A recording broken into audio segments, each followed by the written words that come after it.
con la idea de siempre tener una conversación lo más distendida posible, con temas que nos atañen, específicamente el de hoy, el de las alteraciones de la continencia y la micción en pediatría, que para nosotros como equipo urológico del Hospital Ezequiel González Cortés, creemos que es un tema extremadamente relevante, especialmente por la frecuencia y por la incidencia que significa en la calidad de vida de nuestra población pediátrica. Así que bienvenidos a todos. Muy puntual, agradecer la puntualidad porque había mucha gente en espera antes de las 7 de la tarde, así que los felicito. Y quiero dar inicio, el paso, digamos, a la doctora Alejandra Ríos, que es nuestra coordinadora, para que nos haga una introducción del curso y después la presentación de las charlas de hoy día. Así que bienvenidos todos. Buenas tardes. Bueno, a modo de introducción del curso de hoy día,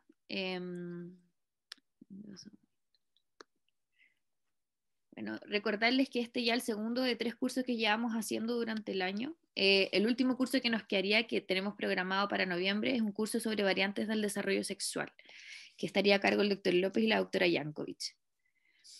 Hoy día veremos estos dos temas. Veremos patología de la continencia, micción y patrones por edad, a cargo del doctor Carlos Finsterbusch, que es urólogo de adultos y es urodinamista, trabaja en nuestro hospital y además trabaja en el Hospital Barros Luco y en la Universidad de Chile. Y además estaremos viendo el tema de presentaciones clínicas de las alteraciones en la micción. Este va a estar a cargo de la doctora Francisca Yankovic, que es uróloga pediátrica, trabaja en nuestro equipo en el Hospital Ezequiel González Cortés, en la Clínica Santa María y además es docente de la Universidad de Chile. El próximo miércoles ya vamos a entrar sobre el manejo de esta patología en particular. Vamos a tener la charla del manejo médico de las alteraciones de la micción a cargo de la doctora Letelier, que también trabaja en nuestro servicio y además en la Clínica Red Salud Tabancura. Y el manejo kinésico de las alteraciones de la micción a cargo de la kinesióloga Alejandra Pastén. Solo a modo recordatorio que estas son las 3 vías en las que nos pueden encontrar a través de nuestro mail contacto@urologiahgc.cl, en nuestro Instagram, y si ustedes siguen ese código QR los va a llevar a nuestra página web. Ahora vamos a dar inicio a las charlas.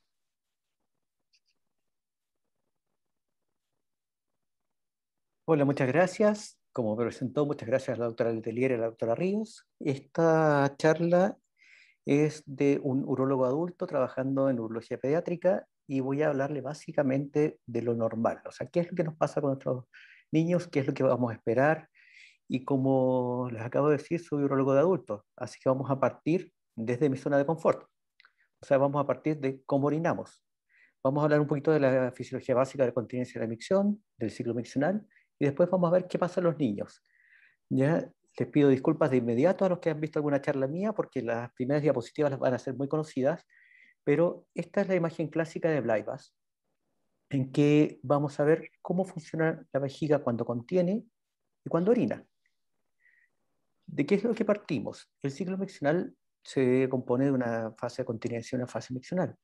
Durante la fase de continencia tengo todo el tracto de salida cerrado y la vejiga lentamente empieza a aumentar su volumen sin aumentar su presión, lo que se llama la acomodación vesical.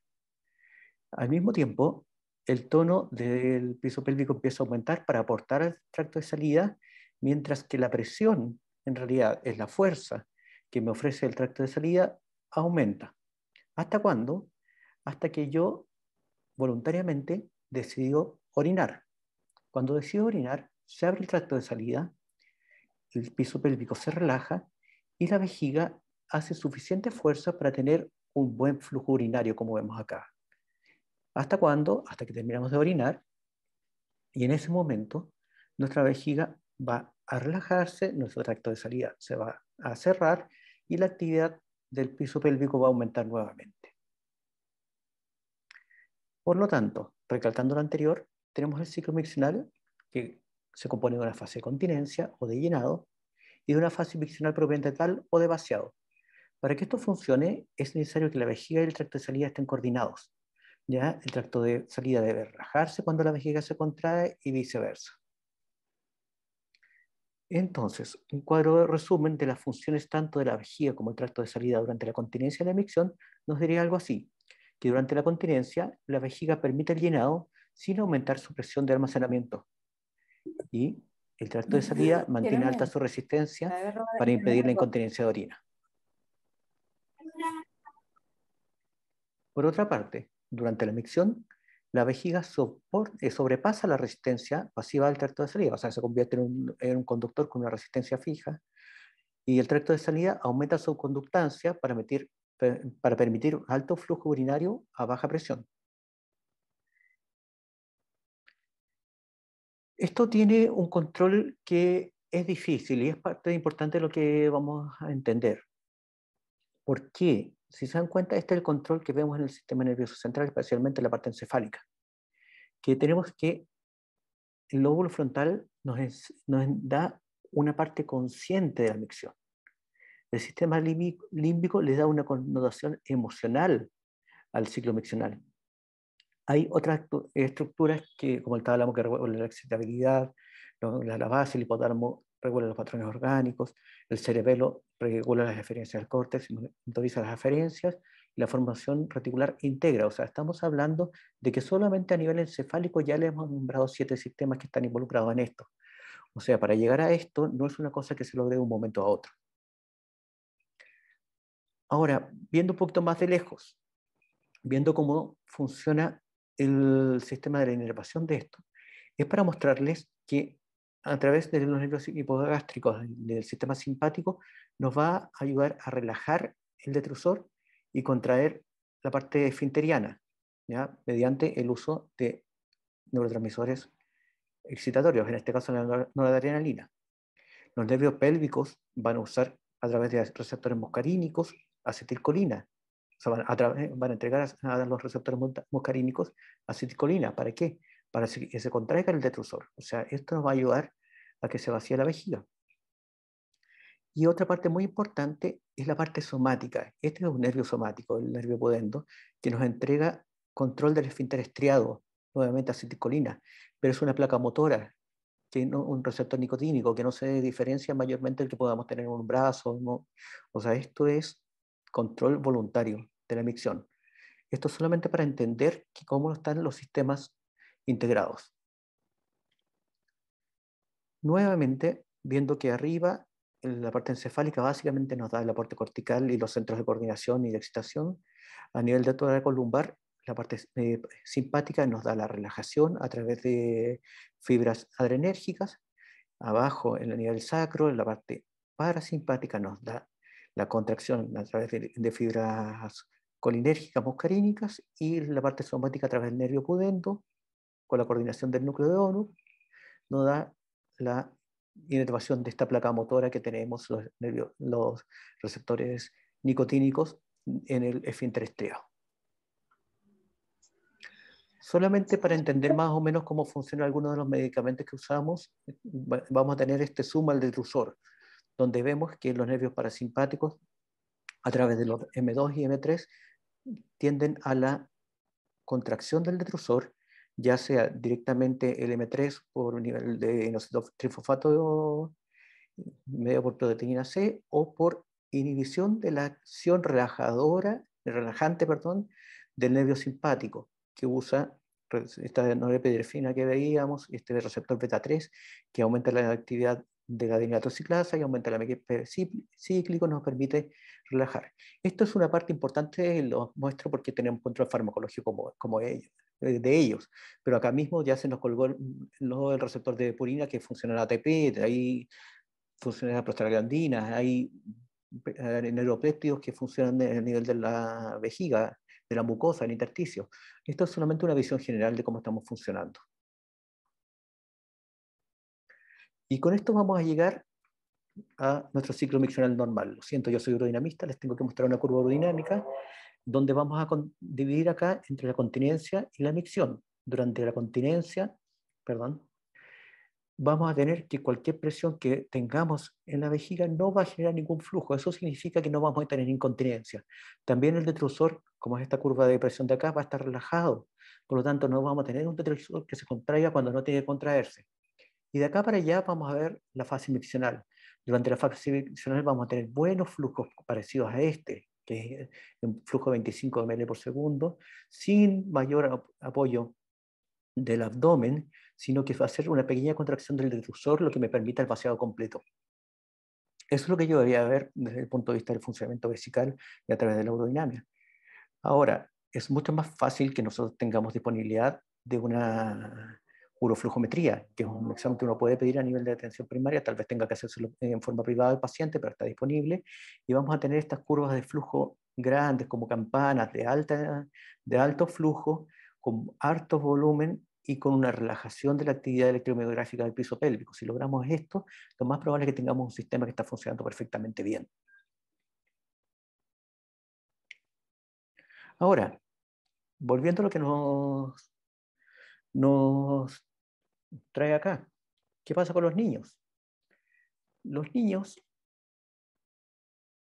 no orinan rápidamente como estamos viendo, porque el ciclo miccional del adulto es el resultado de un proceso de evolución neurológica.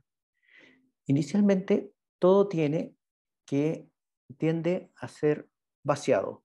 De hecho, tempranamente ya vemos que la vejiga se contrae como sería una víscera, como muy parecida a una víscera hueca. Luego vamos a un proceso donde tanto se empieza a contraer el esfínter y la vejiga se intenta contraer también para vaciar.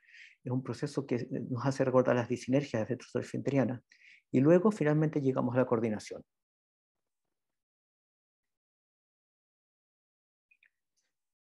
A ver, para contextualizar un poquito esto, tenemos que ver que los patrones miccionales neurogénicos ya empiezan a aparecer desde la semana 17 de gestación.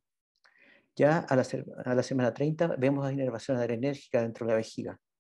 Y al final del embarazo, incluso al principio de la vida extrauterina, podemos incluso ver 30 vaciados vesicales al día, que son completamente normales.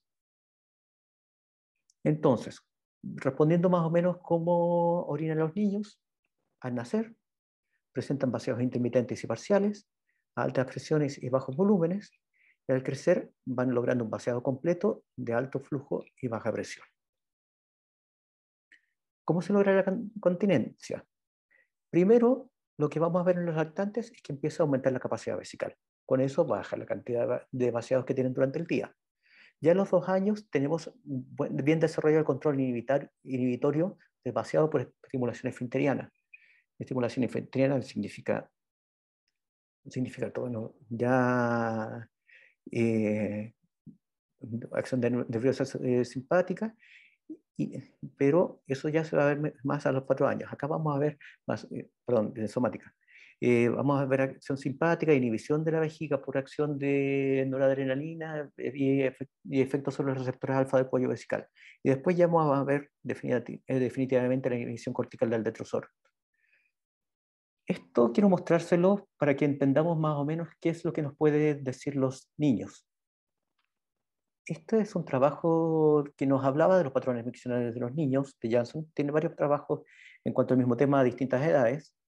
Y en este se tomaron algunos niños y vieron que eran capaces de comunicar. Cuando el niño tenía 1 año, ninguno pudo decir si es que había orinado, si estaba orinando o si quería orinar.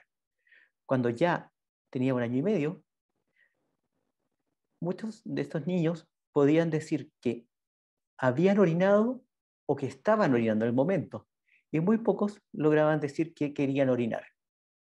Después, ya a los 2 años, los que ya se dieron cuenta que se habían orinado, bajaron, y la mayor parte ahora se concentró en los pacientes que decían que estaban orinando y los que podían orinar. Y a los 2 años y medio ya desaparecen estos niños que ya no pueden reconocer solamente cuando están orinando, hasta finalmente llegar a estos pacientes que hasta llegar a esta cifra de mayoría que van a poder predecir, pueden comunicar cuando están a punto de orinar, cuando van a orinar, o sea que tienen el control de su continencia. Estos son unos gráficos que me gusta mucho mostrarles porque me muestran cómo va aumentando el volumen desde que son recién nacidos, incluso mucho menos los prematuros, hasta que van creciendo los niños. Va aumentando el volumen vesical y los flujos van aumentando. ¿Ya? No se preocupen del flujo promedio, se preocupen del flujo máximo y vean cómo entonces vamos teniendo volúmenes mayores dentro de la vejiga y vamos haciendo volúmenes a flujos mayores. Y esto puede que sea un poquito aerodinámico, me preguntan después o lo cambiemos, es cómo va pasando qué es lo que va pasando con los niños con la edad, con las presiones. ¿Qué es lo que pasa? Vemos que con la edad las presiones van bajando. ¿Qué significa esto? Que nuestra vejiga con el tiempo va teniendo mayor capacidad, orinando a mayor flujo y a menor presión. O sea, se va pareciendo más a un vaciado del adulto. Pero, ok, eso es teórico, pero vamos a partes más prácticas. ¿Cuánto debe orinar un niño? Esto es un cuadro que para mí es súper importante, porque si es que no sabemos si es que nuestro niño está dentro de los rangos normales, no sabemos si está orinando poco o está orinando mucho. Así que acá vemos como desde el principio tenemos orina baja. Primero una oliguria, al principio sabemos que eso pasa, de 60 ml, después aumenta 250 500, a casi 500 ml, hasta llegar de los niños mayores de 700 a 1,25 litros. Vean la gran variabilidad, pero dense cuenta cómo van subiendo los volúmenes. Pero eso era cuánto debe orinar un día. ¿Cuánto debe almacenar un día? O sea, si es que yo le hago una eco a mi niño o me hace una cartilla miccional, ¿cuánto debe hacer por cada vez? Una forma en los niños menores de 1 año, incluso de 2 años, es multiplicar el peso por 7 y me debería dar la capacidad vesical de los niños. En mayores de 1 año está esta fórmula de la cantidad de años más 1 por 30 y eso me debería dar el volumen esperado vesical. Esto es variable, o sea, tomando en cuenta esto, podemos pensar que un niño de 4 kilos tiene una capacidad vesical de 30 ml, al año tiene 90 ml, después subiendo y hasta los 9 años tiene más de 300 ml de capacidad. ¿Ya?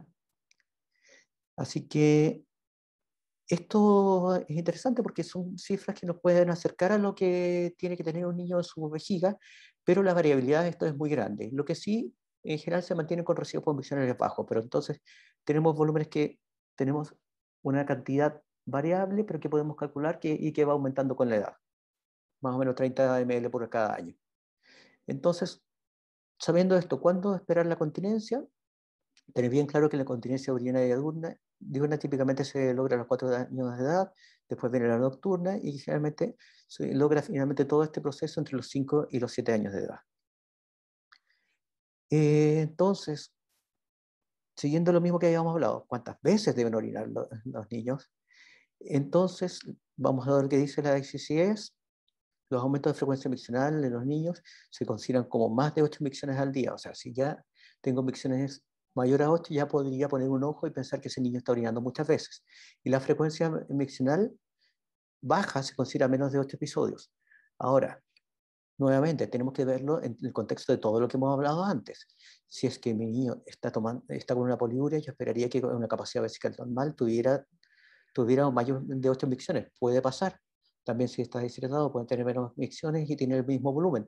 Por eso estas son cifras de referencia, no hay tanto consenso. Incluso en la revisión de la Sociedad Internacional de Continencia se dice que se toma como criterio, pero así que puedan afirmar que esto está escrito en piedra, no lo es. Pero es una buena orientación, especialmente cuando trabajamos en atención primaria. Finalmente, ¿cómo evalúo cómo está viendo mi niño? A través de las herramientas que siempre hemos tenido como médicos. La clínica, la anamnesis, el examen físico, que podemos caracterizar la función de la vejiga, que nos permite identificar las enfermedades orgánicas, y de eso nos permite, simplemente con estos pasos, identificar los síndromes miccionales funcionales más comunes. No voy a entrar en detalles, para eso está la Fran y la doctora Letelier, pero ¿cómo lo evalúo? Viendo qué edad tiene mi paciente, qué es lo que espero a esta edad, los resultados del entrenamiento para ir al baño, si es que ha habido enuresis primaria o secundaria, los patrones enuréticos o de incontinencia que tenga mi niño, si es que tiene o no maniobras de retención, cómo está de frecuencia miccional diurna y nocturna. Mi examen físico, la inspección de los genitales, inspección y palpación de la columna, inspección de las extremidades y un adecuado examen neurológico. ¿Qué es lo que podemos hacer? ¿Qué me gustaría yo recibir de derivación? Eventualmente, si estoy sospechando un niño, me encantaría que me llegara con un niño que me llegara con una cartilla miccional, tal vez solamente con esta. de frecuencia y volumen. Esta es de un adulto, pero eso es más o menos lo que necesitamos, que para una fecha me diga qué hora orina y cuánto orina. Tal vez una ecografía que me diga capacidad vesical y residuo postmiccional. Y eventualmente, si tengo la disponibilidad de uroflujometría, bienvenida sea, donde me va a permitir para ver si es que mi niño orina en forma adecuada, con estas curvas en forma de campana, o tal vez llegó orinando al baño, o sea, apurado al baño y ya se orinaba con esta forma de torre, o le cuesta orinar y tiene que hacer fuerza, como esta curva esta curva intermitente que se interrumpe, o están estacas, o estas mesetas, un tipo plató. Todas esas cosas nos ayudan y son exámenes no invasivos que nos pueden llegar en la derivación. Finalmente, ¿cómo las ayudo? Esta es una página muy buena que a mí me encantó, del Chile Crece Contigo. Yo creo que la mayor parte tiene acceso a ella, que está hablando y le está dando algunos consejos a los papás para ayudar a acompañar a dejar los pañales. Menos que ayudar es acompañar, porque son procesos que si yo presiono tal vez los arruino. Así que ayudemos a esto, guarden esa dirección, vea cómo está y está súper didáctico para los papás. Finalmente, no puedo dejar de mencionar que la semana pasada murió mi primer profesor de urología, el doctor Valdivia, así que quería recordarlo y quedo atento a cualquier pregunta, cualquier cosa que estamos hablando. Así que los invito, antes de despedirme, a nuestro curso de urodinámica para profesionales de la salud. Ahí está el curso que vamos a tener en unas semanas más. Esto está dedicado a enfermeras, kinesiólogos, pero el que quiera estar para tener conceptos básicos de urodinámica es bienvenido también. Así que nos vemos y los dejo con esa bella foto de nuestro hospital. Ok, muchas gracias, Carlos. A continuación, entonces sigue Francisca. Francisca Yankovic con la siguiente. Les quiero hacer un comentario general en relación a nuestro equipo del Hospital Ezequiel González Cortés, que tenemos algunas, digamos, diferencias con la mayoría de los equipos de urología. Nosotros somos 5 urólogos infantiles.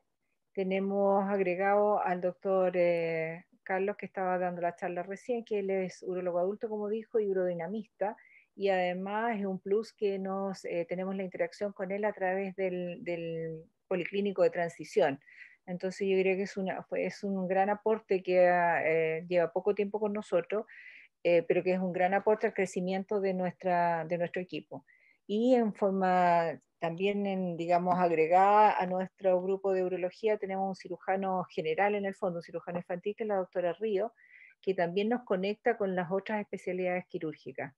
Es solo para comentarle, y estoy chocheando en el fondo, de contarles cómo nuestro equipo va creciendo en relación a tener la mejor capacidad de tener la mejor medicina urológica pediátrica para nuestros pacientes. ¿Estamos listas, Francisca, para que sigas tú? Sí, ¿me escuchan bien? Perfecto. Súper. Ya, entonces ahora vamos a tratar de poner un poquitito más en práctica las cosas que conversó Carlos, que son súper interesantes, y hay varias cosas que él ya mencionó, pero que vamos a tratar de reforzar, y me interesa que si salen dudas durante la presentación, las vayan colocando en el chat, y Alejandra va a ir tratando de, por interno, ir diciéndome las preguntas para que podamos hacer esto un poquitito más interactivo dentro de lo que se permite con un público bastante masivo, que somos casi 100 personas conectadas, ¿ya? Entonces, esta cuestión otra vez me pasó lo mismo. Me acabo de acordar. Ya. Lo primero que vamos a hablar un poquitito de la introducción, la definición, la epidemiología, cómo son las distintas presentaciones clínicas, algo del estudio y la clasificación, y la idea es que la parte del tratamiento va a ser tratada en la próxima sesión. Como dijo Carlos, el proceso de continencia en los niños es un proceso y es bien variable en el tiempo. Y es muy interesante ver que los niños, cuando tienen este proceso de continencia, este proceso puede durar bastante tiempo. Y muchas veces los papás interpretan que los niños ya están superados el proceso de continencia porque han tenido periodos breves de 1 o 2 meses en los cuales han tenido continencia y luego empiezan con sintomatología de incontinencia. Y eso que está ahí es parte del proceso natural, ¿ya? Nosotros generalmente hablamos de un proceso patológico, como mencionó Carlos, cuando ocurre después de los 5 años, generalmente a los 4 para lo diurno y 5 años para lo nocturno. Y lo más importante también de establecer es que sobre el 99% de las causas de estas consultas son problemas funcionales y también tienen carácter de primario. No es una patología que ocurra después de un periodo de continencia prolongado. Entonces, nosotros sabemos que esto es un grupo heterogéneo de desórdenes que producen trastornos funcionales y que la importancia clínica es variable y principalmente tiene que ver, como dijo la doctora Letelier al comienzo de la presentación, en la calidad de vida de nuestros pacientes, porque muchas veces esto que está aquí no tiene una repercusión desde el punto de vista renal o desde el punto de vista, digamos, de infecciones urinarias que a veces sí se asocian, pero no siempre, pero sí que impacta en forma importante la calidad de vida tanto del paciente como de su familia.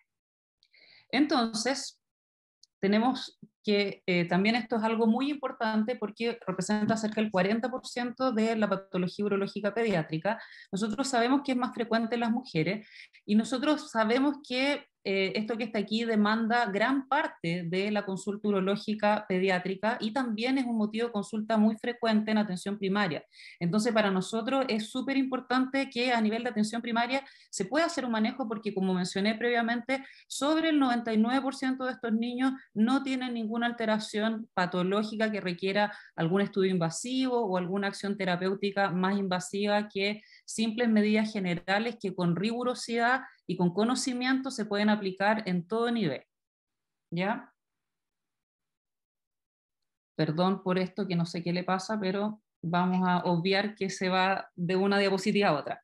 Y en relación a las presentaciones clínicas, es súper interesante que si tomamos el síntoma de la incontinencia urinaria, esta puede tener presentaciones clínicas que son diametralmente diferentes. Entonces, les voy a poner 3 ejemplos que me imagino que ustedes algunos reconocerán algún tipo de paciente así en la consulta, que todos consultan por incontinencia urinaria, pero realmente son pacientes súper diferentes. Por ejemplo, este niño es un escolar de 7 años, sin antecedentes mórbidos, que dice que desde los últimos 2 meses ha aumentado la frecuencia miccional. Y cómo no mencionar lo relevante que se ha vuelto esta consulta, y no sé si ustedes tienen la misma impresión, pero durante la pandemia la consulta por aumento de la frecuencia miccional ha sido exponencial para la consulta urológica y cada día nosotros vemos más niños que consultan por esta razón. Y generalmente tienen incontinencia leve, con un poquitito de urgencia miccional, sin escapes nocturnos, pero el motivo de consulta principal es un aumento de la frecuencia miccional. Otro ejemplo, por ejemplo, es este que es súper diferente. Una niña de 6 años que tiene infecciones urinarias recurrentes bajas desde los 4 años, es una niña constipada, la mamá refiere que siempre tiene mal olor en la orina, que siempre refiere dolor y molestias en relación al orinar, con escapes de orina ocasionales y con un patrón miccional más bien retencionista, con una frecuencia miccional disminuida. Entonces, este también tiene incontinencia urinaria, pero es otro tipo de paciente. Y finalmente, el paciente que moja la cama. Entonces, es un niño de 9 años, esto es más frecuente en los varones, sin antecedentes mórbidos. La mamá dice que tuvo un control de esfínter a los 3 años que le pareció normal y dice que de 1 semana, 5 días está mojado, con escapes diurnos ocasionales, con una frecuencia del día que a ella personalmente no le llama la atención, pero sí es constipado y sí ocasionalmente moja también en el día. Entonces, como vemos, 3 presentaciones clínicas de incontinencia absolutamente diferentes. Y es por eso que es importante entender la vejiga en lo que Carlos nos mencionó, en su función. Y nosotros sabemos que de acuerdo a la función que tiene la vejiga, que es el llene y el vaciado, van a aparecer esta constelación de sintomatología que está asociado a las alteraciones de la continencia. Entonces, cuando nosotros hablamos del llene, hay 2 sintomatologías principales, la urgencia miccional y la incontinencia, que es el síntoma, diría yo, cardinal de los pacientes que consultan en urología por esto. Y principalmente la incontinencia intermitente. Es muy raro tener una incontinencia continua que orienta más bien a una causa orgánica y, como les decía, esto que está aquí es muy raro de ver y en ese caso tiene que tener una derivación inmediata porque uno debiese sospechar una causa orgánica. Pero los niños que frecuentemente consultan, que tienen incontinencia intermitente, la vamos a clasificar en diurna, nocturna o más bien del sueño, enuresis, y es importante también determinar la nomenclatura, porque muchas veces se dice enuresis diurna, por ejemplo. Para nosotros enuresis es aquella incontinencia que ocurre durante el sueño, y incontinencia diurna es la que ocurre durante el día.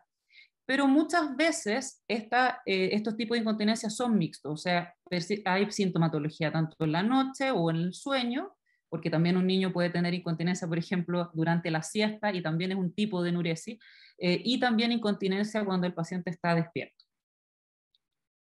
Y por otro lado, tenemos las alteraciones del vaciado, o sea, en la segunda función de la vejiga, cuando se vacía. Y aquí tenemos los síntomas que hay que preguntar como síntomas agregados. Entonces, cuando llega nuestro paciente que consulta por incontinencia, le vamos a preguntar: ¿tienes latencia para orinar? ¿Sientes que te cuesta comenzar el chorro miccional? ¿Sientes que el chorro miccional ocurre en forma entrecortada, por ejemplo? ¿Ya? Todos estos síntomas asociados los vamos a preguntar y están en relación con el vaciado. Entonces, una vez que ya hemos comprendido como la parte más fisiopatológica del problema, vamos a cómo enfrentamos el paciente. Lo primero que vamos a hacer es que le vamos a preguntar la frecuencia miccional. Carlos ya dijo, se considera, entre comillas, patológico cuando es mayor a 8, menor a 3, cómo es la ingesta de líquidos y qué tipo de líquidos ingiere. ¿Es un consumidor de Coca-Cola, de irritantes vesicales, o toma preferentemente agua? ¿Cómo es su hábito intestinal? Y para eso existe la escala de Bristol, que no sé si ustedes están familiarizados con ella, pero se las voy a mostrar. ¿Existen o no antecedentes familiares de enuresis, incontinencia urinaria o infecciones? Y como les mencionaba, si es que hay síntomas asociados. ¿Cuándo ocurre la incontinencia? ¿Es un paciente que no alcanza a llegar al baño o es una niñita que queda goteando después de orinar? Esos detalles nos orientan muy específicamente a agrupar nuestro paciente y ofrecerle un tratamiento que sea como a la medida de ese niño, ¿ya? Entonces, la escala de Bristol, como les mencionaba, es esta escala que cataloga las deposiciones en una escala de 1 a 7, siendo una deposición como caprina, como bolita de conejo, que manifiesta a los niños que son muy constipados, y nosotros deberíamos tener deposiciones diarias de tipo 4. Y es importante objetivarlo porque muchas veces lo que es normal para una familia, cuando uno lo objetiva, uno se da cuenta que en realidad el niño tiene un patrón de constipación. O sea, por ejemplo, deposiciones diarias caprinas no es normal, aunque sean diarias, ¿ya? La otra tema de la anamnesis son cuando los niños consultan por enuresis con síntomas nocturnos, es que si el paciente, por ejemplo, tiene poliuria nocturna, o sea, los papás te dicen, yo no sé de dónde sale tanto pipí si yo le suspendo los líquidos a las 7 de la tarde, pero el niño tiene mucho pipí en la noche, o si el sueño es muy pesado, que también frecuentemente lo describen los papás, o si también son respiradores bucales, roncadores, que también se asocia a síntomas de enuresis. Y como les mencionaba, las maniobras de retención, que también las describía Carlos, las niñas que se presionan el periné para postergar el deseo miccional, y en aquellas niñas que tienen este síndrome retencionista, también existe asociación con alteración del patrón defecatorio. Entonces, frecuentemente, como menciona esto, que es el síndrome de disfunción vésico-intestinal, que es importante que ustedes conozcan, las niñitas, que es más frecuente en las mujeres, por eso digo las niñitas, postergan el deseo miccional y defecatorio, reducen la sensación, y esto que está aquí lleva a constipación, disfunción del tracto urinario inferior, infecciones urinarias, y se forma un círculo vicioso en el cual las pacientes viven con infecciones, con incontinencia urinaria y con molestias en relación a la micción. Y el tratamiento de esto es básicamente funcional y no requiere mayor estudio como el que vamos a ver ahora, que es el estudio no invasivo de la función vesical. ¿Y en qué consiste el estudio no invasivo de la función vesical? Básicamente en una buena anamnesis, en un buen examen físico, como les decía Carlos anteriormente, buscando algún estigma de una disrafia medular oculta, por ejemplo, palpando si es que hay globo vesical o se palpan deposiciones que pudiesen orientar a una constipación. Si la niña tiene vulvitis, es muy frecuente en estas niñas que tienen cierto grado de incontinencia que tengan siempre irritación de su periné, o tienen un introito muy profundo, o existen sinequias vulvares que también explican a veces reflujo uretrovaginal que conlleva goteo postmiccional. Entonces, todos esos detalles nos vamos a ir fijando para poder elaborar una buena anamnesis y un examen físico adecuado. Y posteriormente vamos a complementar nuestra evaluación funcional de la vejiga con un diario miccional y defecatorio, una ecografía renal pre y postmiccional, y en aquellas niñas que tengan infecciones urinarias asociadas, un examen de orina, y la uroflujometría si es que está disponible, pero no es esencial para iniciar un tratamiento en estas pacientes. Entonces, la capacidad vesical, tenemos esta fórmula que es bastante sencilla, que es 30 por años de edad más 1, que está validada en niños entre 4 y 12 años, perdón, y lo que nosotros necesitamos evaluar en nuestra cartilla miccional, como vemos en esta hojita que es de unos pacientes reales del hospital, les pedimos generalmente que hagan 2 días completos, desde que el paciente se levanta hasta que se acuesta, y que anoten a qué hora orinó y cuánto hizo en ml. Esto que está aquí es muy importante, que el paciente anote todos los pipís del día, desde que se levanta hasta que se acuesta, y que sean espontáneos, o sea, que ojalá sea lo más, refleje con mayor naturalidad lo que el paciente realmente orina durante el día, ¿ya?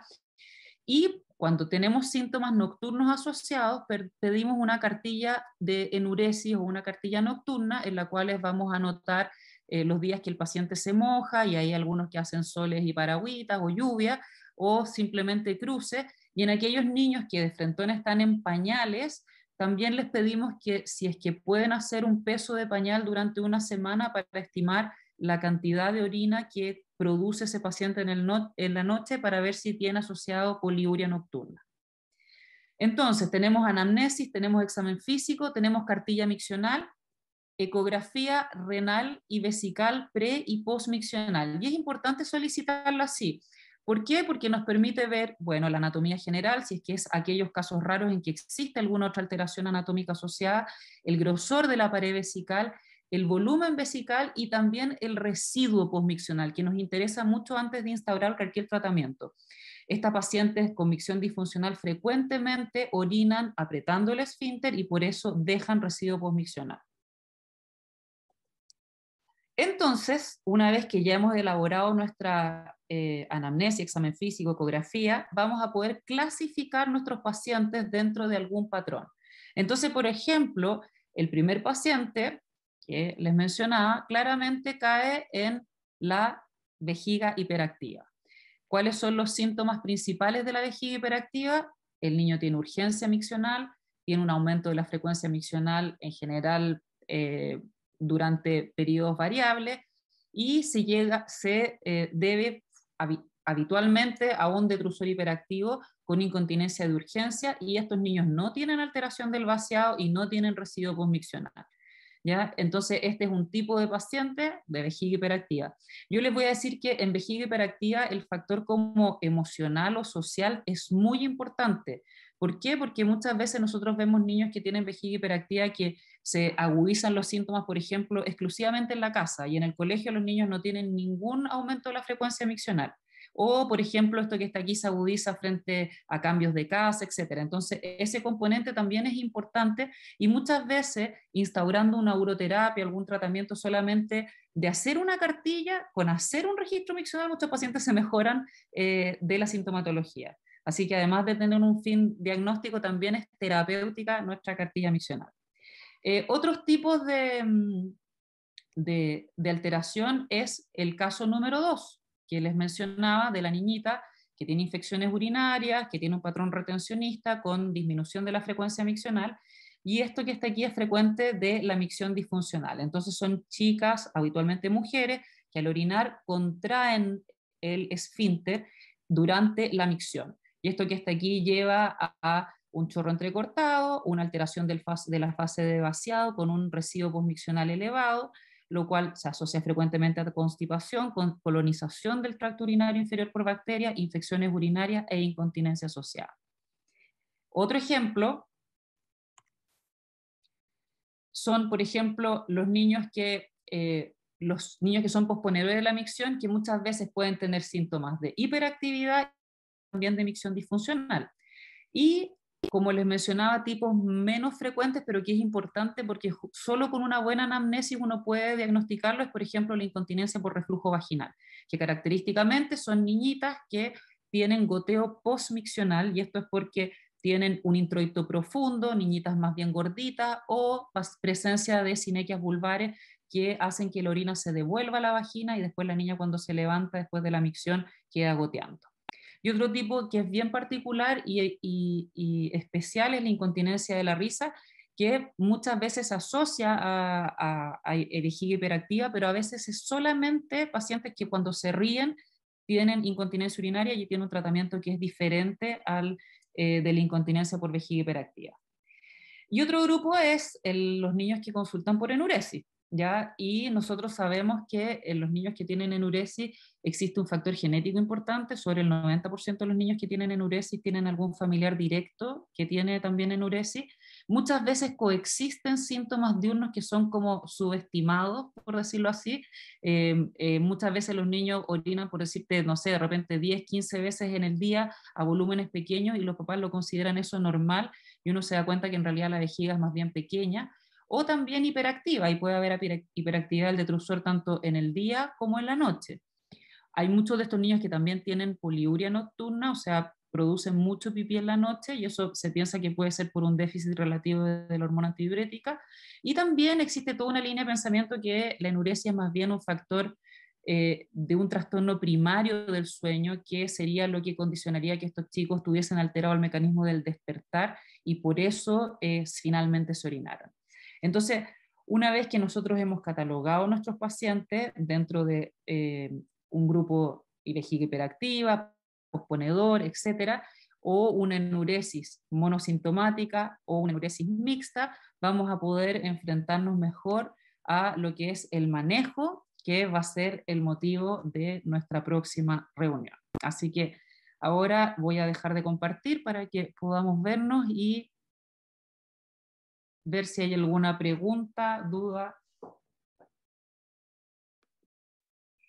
Hay una pregunta en el chat de la Carosu. Dice, hola, la preparación para ecografía pre y post. Es muy importante definir volumen de la ingesta de agua pre-eco. Muchas veces llegan con la eco con capacidad vesical disminuida y no han tomado nada de agua. Sí, es súper bueno el comentario que hace la doctora Suk, que es nefróloga del hospital, porque pasan las dos cosas, y por eso que yo les digo siempre que la ecografía no es lo que nos sirve para determinar la capacidad vesical. La capacidad vesical nosotros la vamos a determinar siempre por una cartilla miccional, porque la ecografía es una fotografía de un momento que puede tener los errores que ella manifiesta, por ejemplo, que el paciente ingirió poco líquido. O incluso puede ocurrir al revés. A veces nos pasa que los pacientes tienen sobredistensión de su vejiga, porque les han dicho que aguanten, que aguanten, que aguanten, y ese no es el comportamiento fisiológico que tiene el paciente en el día a día. Entonces, es importante que los pacientes lleguen con deseo de orinar, que hayan tenido ingesta de líquido, pero tampoco que estén así como que no pueden orinar más, y también entender que lo que nos dice la ecografía de la capacidad vesical no es lo más importante, sino que lo importante es la cartilla. La cartilla es la que nos va a hacer el diagnóstico de la capacidad funcional de ese paciente. En ese sentido, muchas veces me toca repetir exámenes, tanto uroflujometrías como ecografías. Yo tengo la ventaja de poder tener una ecografía disponible cuando el paciente orine en forma tranquila, en el baño, sin que nadie lo presione, sin que le estén apurando para que vuelva a la ecografía, y puedo medir residuos postmiccionales. Y me cambia bastante de lo que he visto de la ecografía informada. Lo mismo las micciones, los vaciados, a veces cuando uno está pendiente, mirando, sale de una forma, después lo relaja o va acostumbrándose al ambiente o lo deja solo al niño y sale de otra forma, con mejores vaciados generalmente. Eso también se ve por el mismo motivo.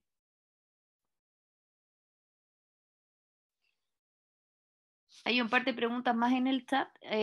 ¿Cuál sería el volumen recomendado y cuánto tiempo antes debe ingerirlo antes de la ecografía? Con respecto a la misma pregunta anterior. Sí, nosotros no, en general la indicación la dan los radiólogos, en general nosotros le decimos que tomen por lo menos 500 cc de líquido antes, depende también de la edad del paciente, pero habitualmente es eso, le decimos que tomen medio litro más o menos de líquido antes del examen y que se lo tomen entre 1 o 2 horas antes del examen. No sé, Nelly, si tú tienes alguna otra recomendación de eso. Sí, los que tenemos más experiencia tenemos varios tips para los pacientes. Yo, por ejemplo, les digo, yo primero quiero agradecerles que hay mucha gente del extranjero, así que vamos a tratar de hablar lo más lento posible. De repente no nos entendemos mucho, los chilenos nos caracterizamos por hablar muy rápido. Nosotros en general, yo por lo menos si tengo el hábito de decirle al paciente que llegue al menos 30 minutos antes de su hora de examen, que llegue tranquilo, que esté en la sala de espera y que ahí tome más líquido, en el sentido que uno sabe que lo que uno toma rápidamente llega a la vejiga, así que entre 1 hora o unos 45 minutos antes, de tal manera, porque uno se da cuenta que incluso el movimiento del transporte, ya sea público o privado, hace que los niños tengan deseo miccional durante el trayecto. Entonces yo les pido que lleguen en forma adelantada y tranquila al lugar donde uno les hace el examen y que tomen por lo menos 500 cc o entre 500 y 750 cc dependiendo de la edad del paciente. Esos como son los dos tips. Y coincido que a veces uno, siempre son complementarios los exámenes, la cartilla miccional, y a mí también le digo yo a las mamás de las ecografías, que a veces las cartillas me dan volúmenes siempre muy, muy, muy bajos y la cartilla no tiene nada que ver con la ecografía. Entonces uno sabe que hay una cosa intermedia, que ninguna de las dos es tan real y uno tiene que es complementar la información que saca de ella. Ya, porque le digo yo que aunque uno le diga que aguante mucho, mucho, el niño se va a orinar si no tiene una vejiga acostumbrada a volúmenes altos, no la va a tolerar solo el día del examen.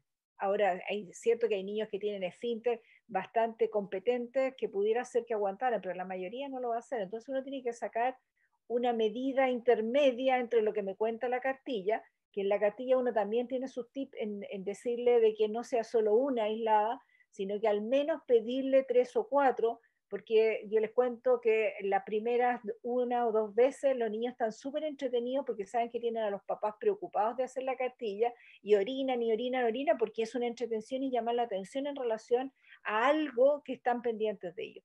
Y en realidad, pues ya de la tercera, cuarta o quinta vez que uno hace la cartilla ya pasa a ser una cosa más monótona y ahí como que uno en realidad se empieza a dar cuenta que sí es retenedor, porque tengo frecuencias de 6, 7 veces al principio y después resulta que son 3 o 4 y después cada vez son más repetitivas que son 3. Esas cosas uno las va aprendiendo en la medida que va evaluando los pacientes y con los años va aprendiendo que hay que tener harto ojo en no quedarse con la primera impresión. Eso. Un comentario de la experiencia desde los adultos, que tengan cuidado al pedir la ecografía pélvica, ¿ya? Porque la ecografía pélvica va a tratar el radiólogo de mostrar y ver lo mejor posible todos los órganos pélvicos. O sea, quiere tener la mejor ventana acústica y la vejiga más llena posible. Así que puede que le den indicaciones para que sobredistendan la vejiga. Me pasa mucho. Y lo que logro solucionar es decir que simplemente quiero que me midan residuo postmiccional y volumen premiccional. Nada más. Ponerlo expresamente. Porque muchas veces, especialmente las órdenes electrónicas, no van a permitir pedir más que una vejiga, una ecografía pélvica masculina o femenina. Quizá otro comentario que podría agregar como detalle en la ecografía que mencionaba Carlos es que uno le pone claramente pre y postmiccional, que la mamá como el paciente debe entender que es un examen que nos puede dar muchísima información y que puede ser muy valioso, que tenga claro que la idea es llenarle la vejiga, ir al baño tranquilo, hacer pipí tranquilo, que no esté apurado porque está esperando que el radiólogo le haga la segunda etapa de la ecografía, para que tengan conciencia de por qué uno le está pidiendo específicamente esto, porque uno le dice, mire, es para ver en realidad cómo están sus riñones, cómo está su vejiga, si hay cambios o no en relación a una vejiga llena, y fundamentalmente saber si la conexión entre su cerebro y su vejiga es la adecuada, no dejando residuo postmiccional. Entonces uno debe tomarse el tiempo de explicarle a las mamás cuán efectivo es el examen y cuánta información uno le puede sacar de un examen que no es invasivo, que no es tan caro y que está al acceso de todos.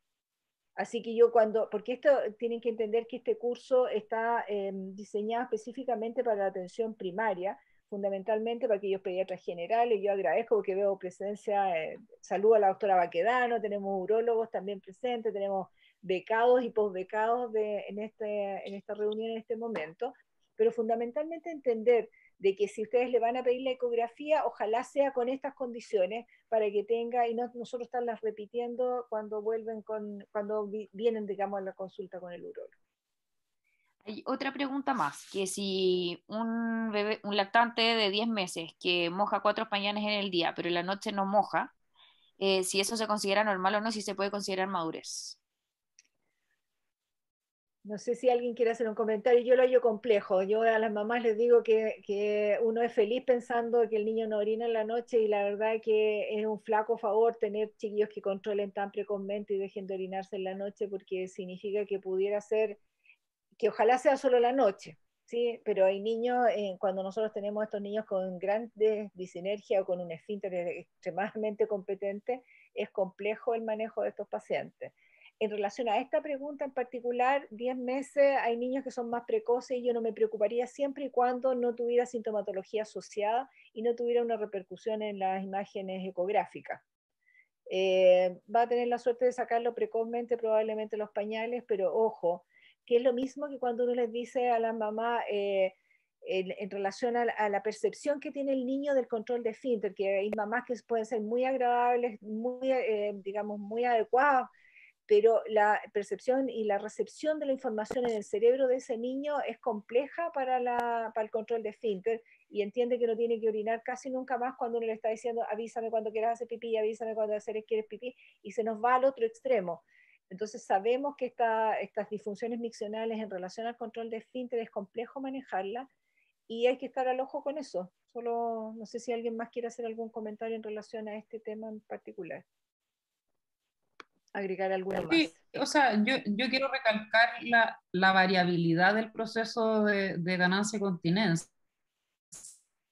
Y efectivamente hay niños que son más precoces, sobre todo en los niños que se les ha suspendido la lactancia, toman leche en la noche, a veces pueden estar secos toda la noche, pero no es lo más frecuente y yo también tendría ojo con respecto a lo que dice la doctora Letelier. Hay otra pregunta más, Frank, que si podrías explicar mejor cómo hacer la cartilla cuando tienen incontinencia diurna y nocturna. Sí, escucho medio raro, no sé si ustedes me escuchan bien. Te escuchamos bien ahora. ¿Escuchaste la pregunta sobre la sequía pegada a la Fran? Yo les puedo hacer un comentario en relación a la cartilla miccional con incontinencia. La cartilla miccional, como mostró en la imagen la doctora Yankovic, uno lo que quiere es saber a qué hora va al baño y cuánto volumen que hace cada vez que va al baño. Eso es lo primero. Pero además le agregamos una tercera columna en que decimos si la ropa está mojada o no está mojada, si gotea o no gotea. Y uno le explica a la mamá, S de seco, M de mojado. Mojado poquito, una cruz, más que poquito, dos cruces, se moja de frentón, tres cruces. Eso es la imagen más o menos global que uno logra ver en una cartilla miccional. Y lo otro que agregué y que lo hemos conversado en el equipo es que uno tiene que ser consciente que a veces uno se le olvida que el niño está haciendo la cartilla miccional y va espontáneamente sin anotarlo. Entonces le digo yo, anote el horario igual y póngame que se le olvidó anotar el volumen porque de repente se saltan horarios muy largos, orinó a las 10 de la mañana y orina después a las 17. Entonces en esas 7 horas me dice, no, es que en realidad el niño orinó pero no se lo anoté. Entonces le pedimos, anote la hora y ponga, no se logró medir. Y lo otro, que también es el segundo evento que uno que aprendió con el tiempo, es cuando los niños van a tener deposiciones, tampoco pueden medir el volumen normalmente, entonces con deposiciones, de tal manera que uno tenga al menos la imagen de cuánto orina y que pueden haber factores en algún momento que se salten de no medir los volúmenes. Y de lo de la incontinencia, salvo que fuera una incontinencia total y que usara pañal, ya no estamos hablando de este tema en particular, pasamos probablemente a estudiarlo como una patología orgánica, como decía la doctora Jankovic en su exposición. Entonces, en teoría, lo que uno sí va a tratar y que lo hacen las kinesiólogas, que también aquí yo veo por lo menos 2 o 3 presentes, es que tratan de objetivizar cuánto es la incontinencia que tienen estos chicos en relación al tocar la ropa interior y evaluar la ropa interior, digamos. Un solo comentario sobre eso, que ser estricto en la cartilla miccional puede que nunca sea el objetivo. Yo sé que lo dijo la doctora Letelier, pero recalcarlo, sino que me dé una idea del ciclo miccional del paciente, del día de este paciente. Así que puede que no voy a poder medir el volumen de la incontinencia, pero sí que tiene incontinencia. Con eso ya tengo bastante información. Y yo quiero agregar una cosa más, perdón. eh, que la cartilla termina la cartilla del día cuando uno mide los pipí, termina en el momento que el paciente se va a acostar. Y el momento que se va a acostar empieza a hacerse el otro tipo de cartilla, que es la cartilla de enuresis, que fue la que la Fran mostró, donde el niño hace o el paraguas si es que se moja en la noche, o pone cruces, etcétera. Pero son dos cartillas distintas en el fondo. La cartilla del día, donde uno mide los pipí y anota las incontinencias, y del momento que se va a acostar, la cartilla de la noche, para ver si hay enuresis o no. Y si el niño está en pañales en la noche, solo agregar que el peso de pañal es también una herramienta que a nosotros nos sirve. O sea, el peso de pañal también nos orienta a cuánto es la diuresis que tiene el paciente en la noche y si el paciente tiene poliuria nocturno o no. Así que eso también complementa. A veces los niños no usan pañales y los papás los despiertan o los hacen orinar varias veces en la noche y yo les digo que esos volúmenes también los midan y me los registran.